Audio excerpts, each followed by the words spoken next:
The veteran rancher lit a fire out of habit. That night, native girls emerged from the shadows. The flames danced against the darkness like they had every night for the past 43 years.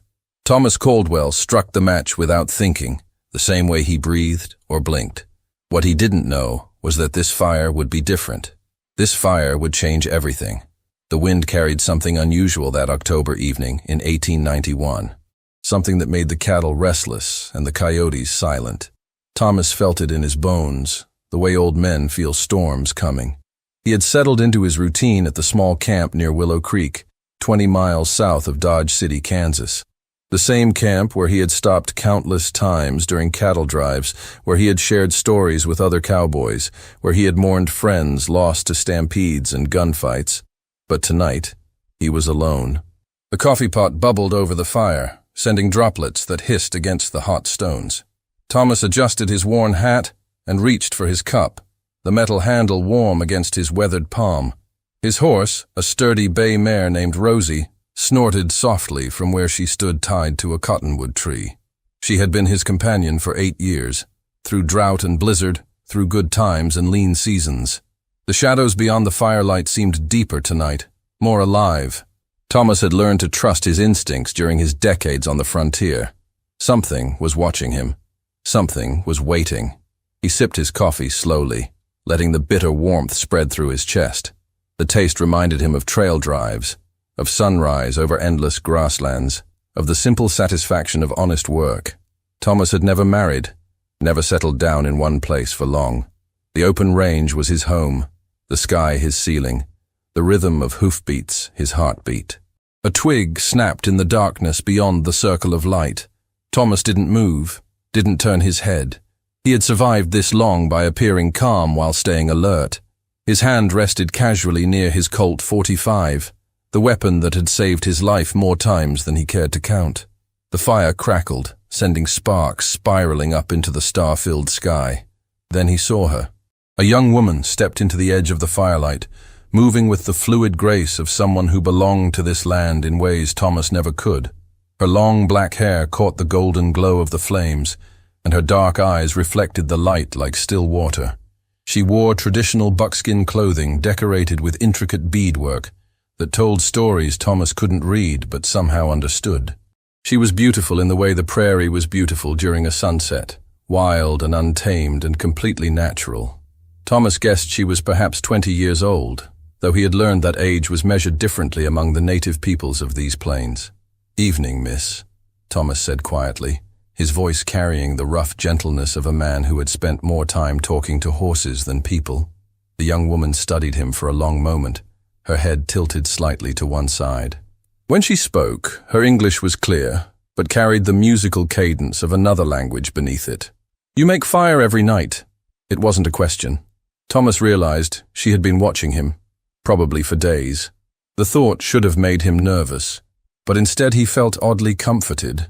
In a land where loneliness could drive a man to madness, being seen felt like a gift. "Yes, ma'am. Old habit, I suppose." She stepped closer, and Thomas noticed she moved without making a sound on the dried grass and fallen leaves. Behind her, barely visible in the shadows, he caught glimpses of movement. Other figures waited in the darkness, silent as spirits. "My grandmother says your fire calls to us." Thomas felt something shift in his chest, a recognition he couldn't name. He had always been drawn to this particular spot, though he couldn't explain why. The creek ran clear and cold. The grass was good for grazing, and the cottonwoods provided shelter from the wind. But there was something else, something that made him feel less alone when he camped here. "Your grandmother sounds like a wise woman." A smile flickered across the young woman's face, brief as lightning but warming Thomas in a way the fire couldn't. She gestured toward the darkness behind her, and 3 other young women emerged from the shadows. They were sisters, Thomas realized, or perhaps cousins. They shared the same elegant features, the same quiet confidence, the same way of moving that seemed to flow like water over stones. The eldest appeared to be in her early 20s, with elaborate braids woven with small bones and feathers. The youngest looked no more than 16, her round face still soft with childhood. They arranged themselves around the fire with practiced ease, as if they had done this many times before. "I am Ayana," the first woman said. "This is Kachina, Dayani, and Chitlali." She pointed to each of her companions in turn. "We are Cheyenne." Thomas removed his hat, a gesture of respect his mother had taught him decades ago.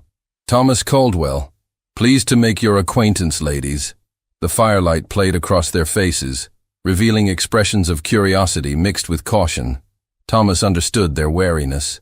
Relations between his people and theirs had been strained for generations, marked by misunderstanding, broken promises, and violence on both sides. "You travel alone," Kachina observed. She was the one with the elaborate braids, and her voice carried the authority of someone accustomed to being heard. "Most times, yes. Gets easier with age, I've found."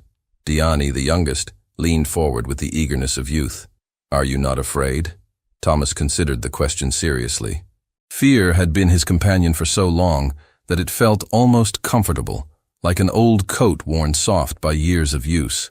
Fear keeps a man alive out here, but it shouldn't keep him from living. The women exchanged glances that spoke of shared understanding, of conversations Thomas couldn't hear but could feel in the air between them. They had their own fears, their own struggles, their own ways of surviving in a world that seemed determined to change everything they had ever known. Chitlali, who had remained silent until now, reached into a leather pouch and withdrew something small and dark. She held it out to Thomas on her open palm. It was a piece of dried meat, seasoned with unfamiliar herbs that made his mouth water. "From the last hunt," she said simply. Thomas accepted the offering with the solemnity it deserved. The meat was rich and flavorful, unlike anything he had tasted before. As he chewed, he realized this was more than food. It was trust, freely given to a stranger who had shown them nothing but respect. "This is good," he said, and meant it. "Thank you." The fire settled into a steady burn, the flames lower now but still warm enough to ward off the October chill. Thomas added another piece of wood, watching as the sparks scattered like tiny stars before winking out in the darkness. "You have been coming here for many seasons," Ayana said. It wasn't a question. "Near on 15 years, I reckon. Always liked this spot. It was a sacred place for our people," Kachina said quietly. "Long before your kind came to this land." Thomas nodded slowly. He had suspected as much, though he had never known for certain. There was something about this place that felt different from other camping spots along the trail. The air seemed cleaner, the water tasted sweeter, and the dreams that came to him here were more vivid than usual. "I've always felt peaceful here," he said. Like the land itself was friendly. The women smiled at this, and Thomas sensed he had said something right without knowing why. They sat in comfortable silence for a while, watching the fire consume the wood with quiet efficiency. An owl called from somewhere in the darkness, and Rosie shifted her weight, the leather of her saddle creaking softly. "Our grandmother wishes to meet you," Diani said suddenly, her young voice breaking the spell of the moment. Thomas looked up from the fire, surprised. "She does." "Tomorrow, when the sun is highest," Ayana explained. "She has been dreaming of the Firekeeper for many moons." The Firekeeper.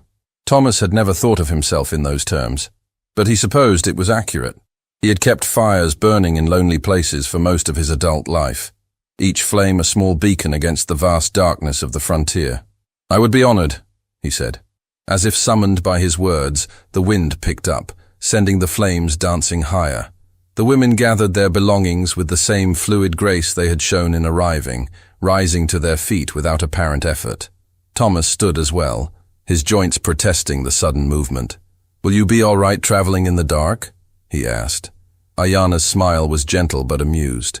"We know these paths better than the deer, Thomas Caldwell. We will be safe." They melted back into the shadows as silently as they had appeared, leaving Thomas alone with his fire and his thoughts. He sat back down on his bedroll, coffee cup in hand, and tried to process what had just happened. In all his years on the frontier, he had rarely had such a peaceful encounter with native peoples. Most of his interactions had been tense affairs, marked by mutual suspicion and the ever-present threat of violence. This had been different. These women had approached him not as an enemy, but as a curiosity, someone worth understanding rather than fearing. The fire burned lower, but Thomas didn't add more wood. He wanted to preserve this moment, to let it settle into his memory like sediment in a clear stream. The taste of the seasoned meat still lingered on his tongue, and he could still smell the subtle fragrance of sweetgrass that had clung to the women's clothing. He thought about the grandmother who wanted to meet him, the elder who had been dreaming of the fire keeper. What did she see in those dreams? What did she hope to find in a weathered old cowboy who had never done anything more remarkable than survive? The coffee grew cold in his cup, but Thomas didn't notice. He was thinking about sacred places and the ways land could hold memories, about the difference between being alone and being lonely, about the unexpected gift of being seen by strangers who had chosen to trust him. When he finally banked the fire and rolled himself in his blankets, Thomas fell asleep to the sound of the creek and the whisper of wind through the cottonwood leaves. His dreams were full of firelight and dark eyes, of voices speaking in languages he didn't understand, but somehow recognized. He woke before dawn, as he always did, but this morning felt different. The air carried the scent of coming rain, and the sky was heavy with clouds that promised to break the drought that had plagued the region for weeks. Thomas made his morning coffee and tended to Rosie, but his mind was elsewhere, already anticipating the meeting that would come with the highest sun. As the morning progressed, the clouds gathered and darkened, and the first fat drops of rain began to fall just as the sun reached its zenith. Thomas took shelter under the cottonwood tree, watching the water darken the earth and fill the air with the rich smell of wet soil. Through the rain, he saw them approaching. Not just the 4 young women from the night before, but an entire group. There were perhaps a dozen people in total, men and women of various ages, all moving with the same quiet dignity he had noticed in his visitors. At the center of the group walked an elderly woman, bent with age but radiating an authority that made the air around her seem to shimmer. She was tiny, barely reaching Thomas's shoulder, but her presence filled the space around the dying fire. Her hair was white as prairie snow, braided with items that told the story of a long life lived in harmony with the land. Her eyes were the same dark brown as her granddaughter's, but they held depths that spoke of decades of wisdom earned through joy and sorrow. "Grandmother," Ayanna said softly, gesturing toward Thomas, "this is the firekeeper." The old woman studied Thomas with an intensity that made him feel as if she could see into his soul. He removed his hat and waited, knowing instinctively that this was a moment that required patience and respect. When she finally spoke, her voice was like wind through dried grass, soft, but carrying great distance. "You have kept the fire burning in this sacred place for many seasons." "Yes, ma'am, I have." She nodded slowly, as if this confirmed something she had long suspected. "My dreams have shown me your fire, night after night. I have seen you sitting alone, feeding the flames, keeping the light alive in the darkness." Thomas felt a chill that had nothing to do with the rain. "I never knew this was a sacred place, ma'am. I hope I haven't offended." The grandmother's smile transformed her weathered face, revealing glimpses of the young woman she had once been. "You have not offended. You have honored. The fire does not care who tends it, only that it is tended with respect." She gestured for him to sit, and Thomas lowered himself to the ground, his movements careful and deliberate. The other members of the group arranged themselves in a circle around them, the rain pattering softly on the leaves above. "This place," the grandmother continued, "has been sacred to our people for generations beyond counting. It is where the spirits gather to rest, where the ancestors come to watch over their children. Your fire has been a beacon for them, a light that calls them home." Thomas felt something profound shift in his understanding of the world. All those nights he had sat alone by his fire, he had not been alone at all. The peaceful feeling that had always drawn him to this spot had been the presence of spirits, of ancestors, of a connection to something larger than himself. "I am honored to have been of service," he said quietly. The grandmother reached into her clothing and withdrew a small object wrapped in soft deer hide. She unfolded the covering to reveal a piece of turquoise, carved into the shape of a flame and polished to a deep blue-green shine. "This has been in my family for 7 generations, she said, holding it out to Thomas. "It was carved by my great-great-great-grandmother, who was a keeper of the sacred fires. She made it for someone who would understand the responsibility of tending light in dark places." Thomas stared at the offering, overwhelmed by the magnitude of the gesture. "I couldn't possibly accept something so precious." "It is not precious because it is old," the grandmother said gently. "It is precious because it finds its way to those who need it most. My dreams have shown me that you are meant to carry this light forward." With trembling hands, Thomas accepted the carved turquoise. It was warm to the touch, as if it had been sitting near a fire, and it seemed to pulse with its own inner light. He felt the weight of responsibility settling on his shoulders, but it was a comfortable weight, like a saddle that had been worn smooth by years of use. "Thank you," he said, the words inadequate for the emotion in his chest. The grandmother nodded and gestured to the group around them. "These are my children and grandchildren.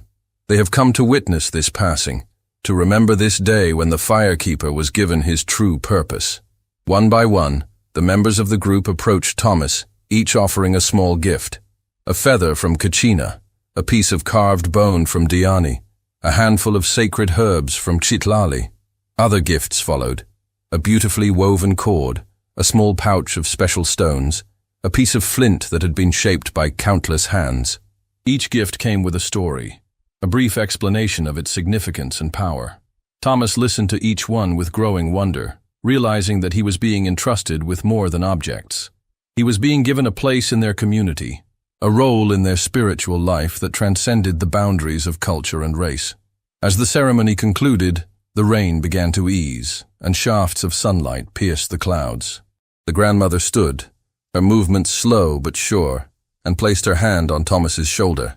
"You will continue to keep the fire," she said, "but now you will know why.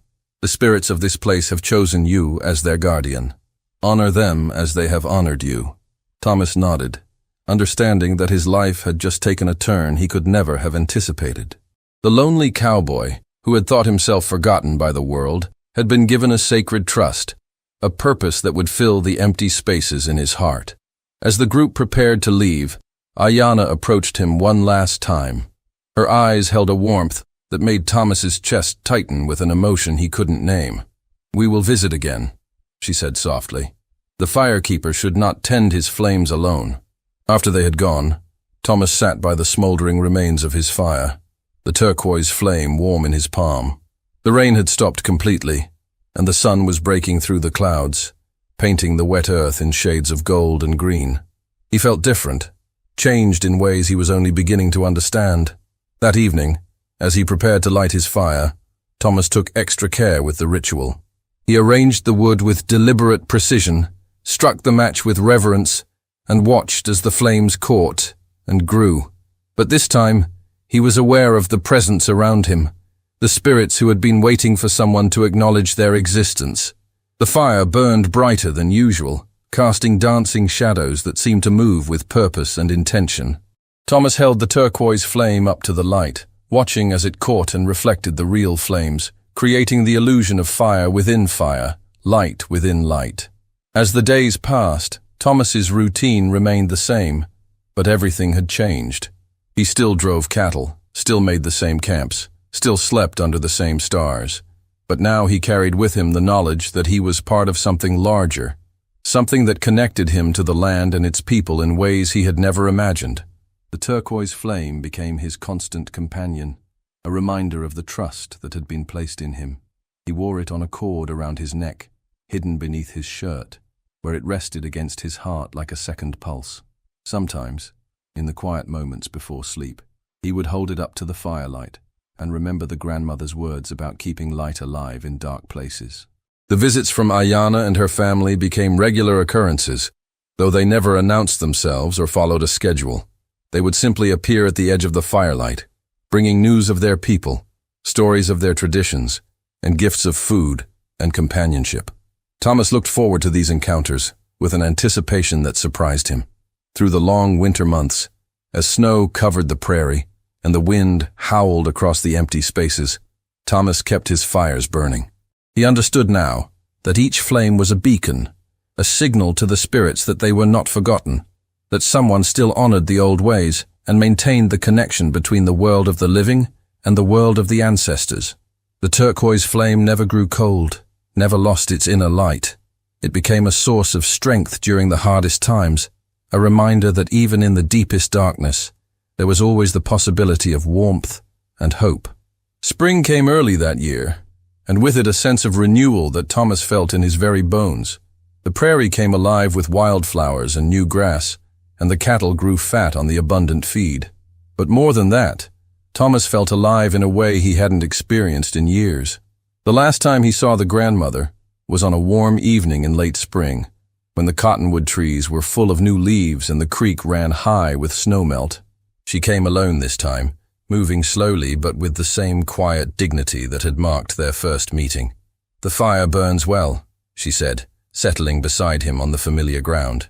"Yes, ma'am, it does." She studied him in the firelight, her ancient eyes reflecting the flames.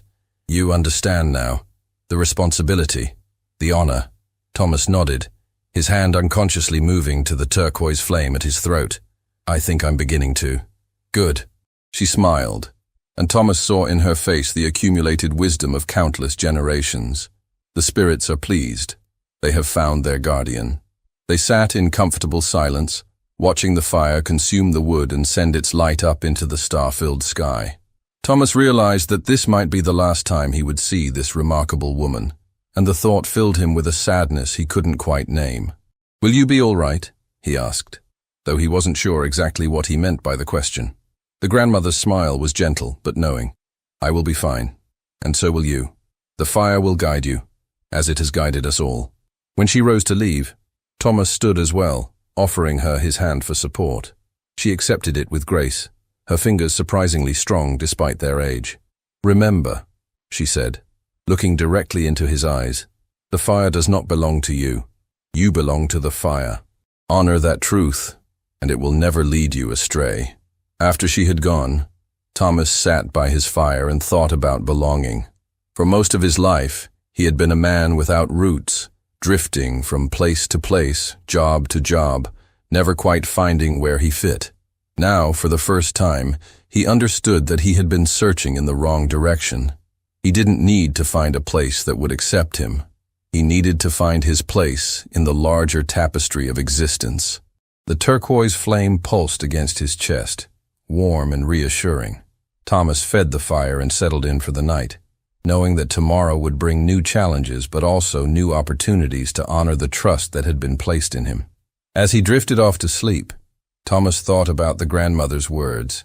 "The fire does not belong to you. You belong to the fire." It was a concept that challenged everything he had believed about ownership and independence, but it felt right in a way that surprised him. He dreamed of endless prairies and sacred flames, of ancestors watching over their descendants, of the thin line between the world of the living and the world of spirits. And in his dreams, he understood that he had found his true calling, not as a cowboy or a drifter, but as a keeper of light in the vast darkness of the frontier.